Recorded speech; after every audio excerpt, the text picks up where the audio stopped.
Olá pessoal, eu sou a professora Eliana, sou professora de Geografia da Rede Pública de Ensino do Estado do Rio de Janeiro. Essa é a primeira aula do módulo 3 do ensino médio das unidades escolares da DIESP.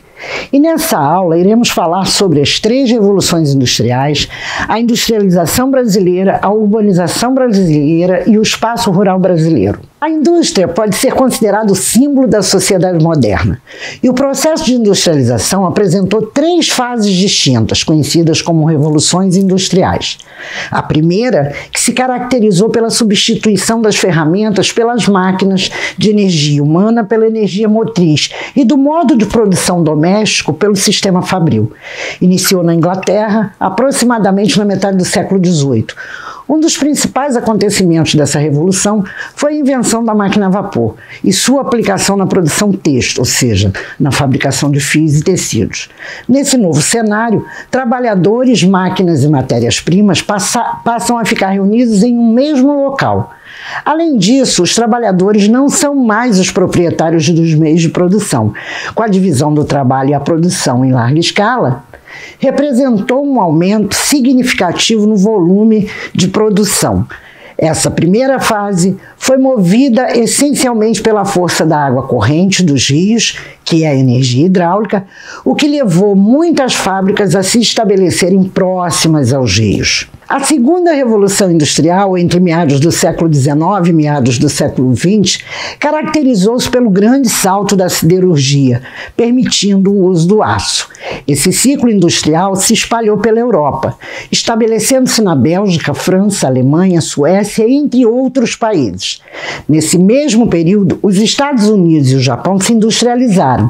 Uma característica marcante desse momento refere-se ao avanço tecnológico, com o lançamento contínuo de novos produtos, a elaboração de novas máquinas e o aprimoramento de equipamentos de informática e de robôs, sempre controlados pelas grandes empresas multinacionais.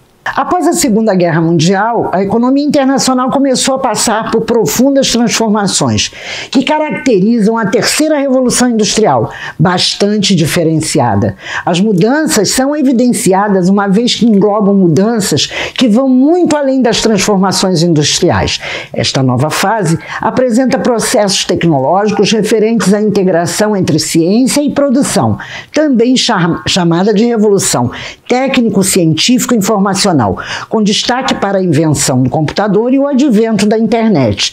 A robótica também aparece como elemento forte, substituindo a mão de obra humana pelos sistemas automatizados e supercomputadores. Ainda podemos destacar os avanços da biotecnologia e da engenharia genética, da indústria aeroespacial e da microeletrônica. No Brasil, a intensificação da indústria chegou a partir de 1930. Por isso é chamado de país de industrialização tardia.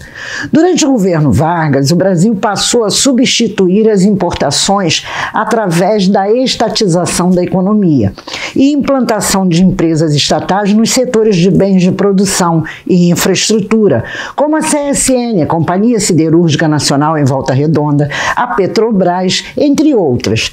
Depois de Vargas, a partir de 1956, Juscelino Kubitschek promoveu um grande crescimento econômico com a sua política desenvolvimentista e a implantação do Plano de Metas, que seria fazer o país crescer 50 anos em 5, integrando os espaços ocupados pela agropecuária aos centros industriais.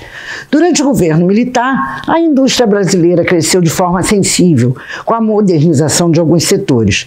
O período de abertura política foi marcado por numerosas privatizações que melhoraram a qualidade de muitos serviços, porém aumentou o desemprego e diminuiu a renda dos assalariados. A industrialização é um dos principais fatores que contribui para o aumento do crescimento urbano, pois exerce atração sobre a população, visto sua necessidade de mão de obra. Nos últimos anos, os países subdesenvolvidos vivem um intenso processo de urbanização, com cidades com mais de 10 milhões de habitantes. São as chamadas megacidades. Hoje temos 2 expressões que se referem às cidades: megacidades e cidades global. As megacidades são os aglomerados urbanos que não possuem infraestrutura para atender a população. Já a cidade global é aquela que, além de ter todo o suporte, participa de toda a dinâmica global. No Brasil, até meados dos anos 60, a população brasileira era predominantemente rural. Entre as décadas de 1950 e 1980, milhões de pessoas migraram para as regiões metropolitanas e capitais de estados. Esse processo provocou inchaço, segregação espacial e aumento das desigualdades nas grandes cidades, mas também melhoria em vários indicadores sociais. Atualmente, a distinção entre população urbana e rural tornou-se mais complexa, pois é considerável o número de pessoas que trabalham em atividades rurais e residem nas cidades, assim como moradores da área rural que trabalham no meio urbano. São inúmeras as cidades que surgiram e cresceram em regiões do país que têm a agroindústria como mola propulsora das atividades econômicas secundárias e terciárias. Ao mesmo tempo, vem aumentando e se diversificando o número de atividades econômicas secundárias e terciárias instaladas na zona rural, que assim se torna cada vez mais integrada à cidade. A agropecuária brasileira, até meados de 1950, encontrava-se concentrada nas regiões Sul, Sudeste e Nordeste, pois ainda não havia ocorrido a expansão da fronteira agropecuária para o interior do país. A partir de 1950, a expansão para o interior proporcionou a formação de grandes fazendas de agricultura e pecuária. No Brasil, a questão das terras é muito polêmica, visto a grande concentração fundiária. O processo de colonização brasileiro beneficiou essa concentração com um sistema de capitanias hereditárias, onde somente os donatários tiveram acesso à terra. Com a Lei de Terras de 1850, o acesso à terra se daria mediante a compra, o que nem todos puderam adquirir. Descrevendo o panorama rural no Brasil, devemos conhecer algumas expressões como a estrutura fundiária, que são as características de organização e dimensão do espaço rural. Quanto ao tamanho das terras no meio rural, é possível classificá-las em minifúndios e latifúndios.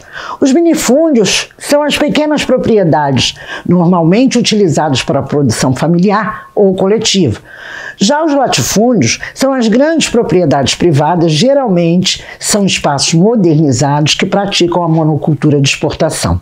Diante das dificuldades de aquisição da terra, surgiram movimentos sociais que reivindicam a reforma agrária, que significa o processo de redistribuição da propriedade fundiária realizada pelo Estado para promover a justiça social e o aumento da produção. Embora esses movimentos tenham realizado algumas conquistas de assentamento, ainda há necessidade de subsídios do governo para que haja condições para o trabalho. Então, agora que você aprendeu sobre a modernização da sociedade, conseguiu compreender as razões da desigualdade social e os problemas sociais urbanos, agora é com você. Busque na sua orientação de estudo maiores detalhes do tema estudado. Um grande abraço e até breve.